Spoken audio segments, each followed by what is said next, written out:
Hi, welcome to my channel. I'm Chandana and today's video is going to be about truths and facts about gemstones and what you really need to know before you buy a gemstone. So I'm going to go straight into the subject. Now, when we look at gemstones, the first thing you need to identify is if the gemstone is man-made and cultured in a lab, or it has been actually mined from the earth. Now, why do I say this? Because see, ideally when you wear a gemstone, you wear it as a remedial thing, right? You don't wear it just because, maybe some people do wear gemstones just because they're pretty, but 90% of people wear a certain gemstone because it is of remedial value and it helps them in a certain way. So what is the difference between a naturally mined gemstone and one that is cultured in a lab? See, the one that is naturally mined is more spiritual significance because it has been made in alignment with the cosmic energies, right? It is not man-made, it is made by nature. So obviously when you use anything that is generally made and provided for by nature, that has a lot more effect than something that is man-made in a lab under high pressure or certain environmental restrictions and constraints, and it is cultured that way. So what is the kind of effect that you see when you wear a naturally mined gemstone and one that is man-made? In my experience, I have seen that it is exactly 50%. So if a natural gemstone is giving you 100% result, the one that's man-made will give you only maybe about 50 to 60% result. It will not do its complete job because it wasn't in alignment with the cosmic energies when it was being formed. Okay, that being said, it also does not contain the essence of the elements when it is made, spiritual essence of the elements when it is made in a lab. Okay, so this doesn't mean that the stone is fake or anything, but spiritually, if you're going to choose to wear a gemstone for spiritual significance, then you should try to procure it from a gemologist or a jeweler that is able to get something that is naturally mined instead of manually cultured. Okay, that's the first thing. The second thing I want to tell you about a gemstone is a gemstone only strengthens your planet and boosts the quality depending on where the planet is sitting in your personal astrological chart. Okay, so for example, if you look at a diamond, okay, diamond represents the planet Venus, and say somebody wears a diamond and they says this, I'm wearing a diamond because I want it to make me rich, I want it to give me a luxurious lifestyle. Okay, so now that may or may not happen depending on where the person's Venus is sitting in their chart. Okay, so for example, if the Venus is sitting in their 11th house, which is a house of gains, which is a house of desire, okay, it is already as a default, it has made the person very luxurious, it has given the person a luxurious lifestyle. But when you want to boost this, it will boost exactly what it is already giving. It is not going to boost something else. Okay, so now for example, if somebody's Venus is sitting in the 7th house, okay, this is just an example. There could be a trillion meanings of planets in different houses, zodiacs, combinations, aspect. But I'm just trying to give you a picture as to what you should understand when you wear the stone. So if a stone naturally in your chart, if that planet is not responsible for bringing you money, and you wear that stone, it is not going to give you money. Okay, so you need to first identify why are you wearing a particular stone. If you're wearing it for gain of wealth, manifesting your desires, then you have to see in your original birth chart what planet is responsible for giving you that. Okay, that is something you have to keep in mind. and every gemstone which resonates with the planet in your chart, it is only going to act like a booster. It is not going to start roping in other aspects that it also governs into your life, okay? Because you have already pre-decided what you want to go through in this life. You have already chosen how much of your karmic balance you are going to bring in and what you're going to experience in this life. So the only trick a gemstone does is it gives you a boost. Say for example, if you don't have a very strong Jupiter, and Jupiter is also responsible for health, healing and courage, okay, just again few things.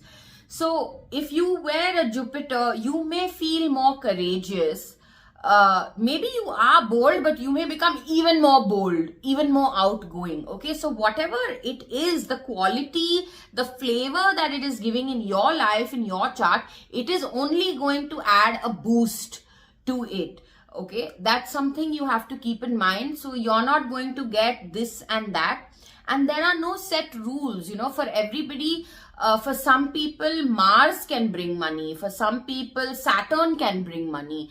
For some people, Jupiter can bring money. So whenever you see somebody wearing a certain stone, there is no set stigma that, oh, this person is wearing, a diamond, so probably they're more money oriented or that. No, it could mean something else for everybody. Okay, it doesn't mean the same thing for everyone. Irrespective of if you see 4 or 5 people wearing, an emerald in the hand, in the little finger, you would have seen a lot of people wearing it. But a lot of people are wearing it for different reasons. Even though the fingers attributed to every planet are the same, but whatever gemstone they are wearing could be for varied reasons. It's not just that, oh, somebody wants to get richer, somebody wants more promotions. It's totally subject to how it is playing in your individual birth chart. Okay, now the next point that I want to tell you when you wear a gemstone is that in astrology, you don't have one chart, okay? You have 60 charts, in fact, okay? From your Lagna chart, your Rashi chart, your Navamsha chart, and so on and so forth, okay? So what happens is, how do you select what is the best gemstone for you? Now, when you look at a planet, say for example, if you look at your sun, okay, now your sun will have different placements in all the charts from 1 to 60. Okay, maybe 2-3 charts it may have the same placement. So say for example, suppose your sun is in the 10th house. Okay, just again an example. This is not written in stone, and don't make broad assumptions without consulting with a proper intuitive astrologer. All right, suppose your sun is in the 10th house in your career chart, okay, but it is in probably the fourth house in your bhava chart or your nature chart. So what could happen is, when you wear this booster, this gemstone which is ruled by the sun, which is a ruby, okay, you may feel that, oh wow, I'm doing very well in my career, but you may feel that it's not giving me very good effects as far as my home front is concerned. Okay, same thing could be probably even with Saturn. When people wear a blue sapphire, you may see tremendous success at work, but you may also be equally depressed. You may feel like you're alone at your workplace. People are against you.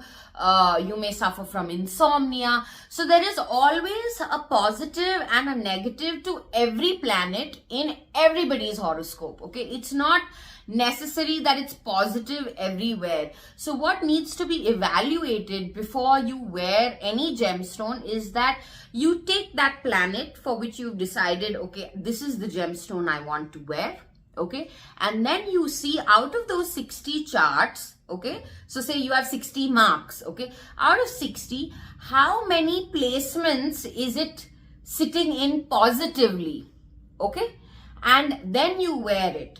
Otherwise you don't. And sometimes maybe it is positive only in one area, or maybe in 2-3 charts, but in the other 55 charts it is not placed very well. Then you should be ready to handle that kind of negative backlash also. Because you see, when you wear, the stone is simply a booster of that planet. So it will boost the positive that it's giving you, and it will simultaneously boost the negative impact of it also, that is already in your chart, that the planet is giving you.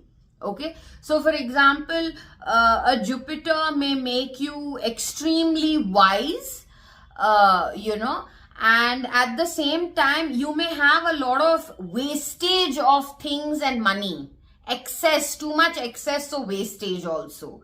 Okay, so you have wisdom, but now you're wasting away your money, or your things, and there's a lot of unnecessary stuff happening with it. So you need to understand the positive and the negative aspects of a planet and how they're playing out in your chart before you decide to buy or invest in a gemstone. The next point that I want to come to is that gemstones should never be just bought, made and worn. There is a particular procedure, we say it's a vidhi vidhan, a kind of a puja or a kind of a process that has been designed differently for every stone, and whoever is recommending a stone to you should tell you this. That's what would make them a very good astrologer or a gemologist, or whoever is recommending these remedial stones to you. They have to be done, they have to be energized in a certain way, and then worn at a certain time in a specific manner, and that's when these things work for you. So if you go to some jewelry store and you picked up some pearls and you decided, I want to make a ring out of it, and you wear it, it's not going to do much. Okay, if you want the spiritual benefit of it, then you're going to have to follow these procedures to wearing the stone. That's one thing.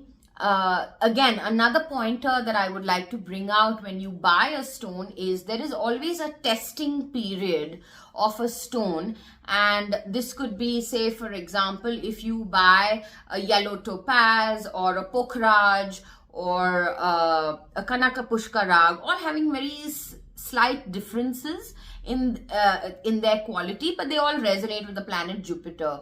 Now this, for example, you will have to keep it under your pillow.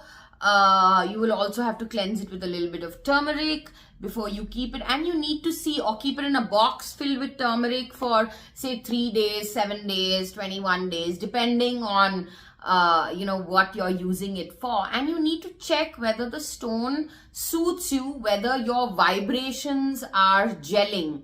Because what can happen when you go to a gemologist, he will show you 4 or 5 of the same stones, more or less in the same weight also. So suppose you have 5-6 yellow topaz or yellow sapphire stones, and they all weigh roughly around 3 to 4 carats. But it's not necessary that all of those will suit you. This is something you have to keep in mind. Okay, so there are processes for this. So say for example, diamond is to be kept in plain white rice, and if it turns black over a period of time, when you keep it in a tight steel airtight box, and it's still, the rice turns black or something is happening, that means that particular stone is not suiting you.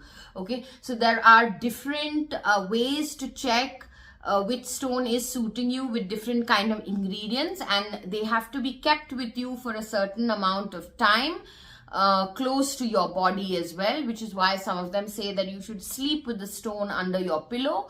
And you need to be extremely observant about what is happening around you to assess whether the stone suits you or no.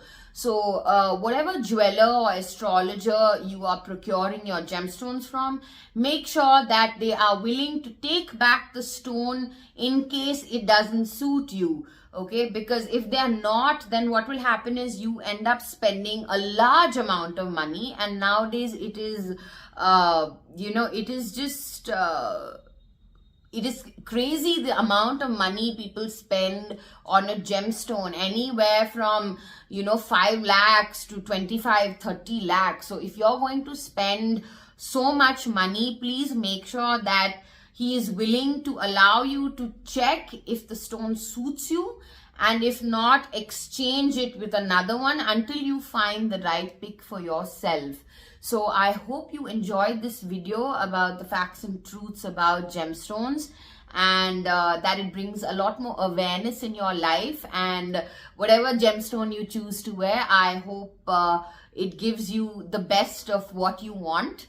And that's it I have for today's video. Until next time, take care. Bye-bye.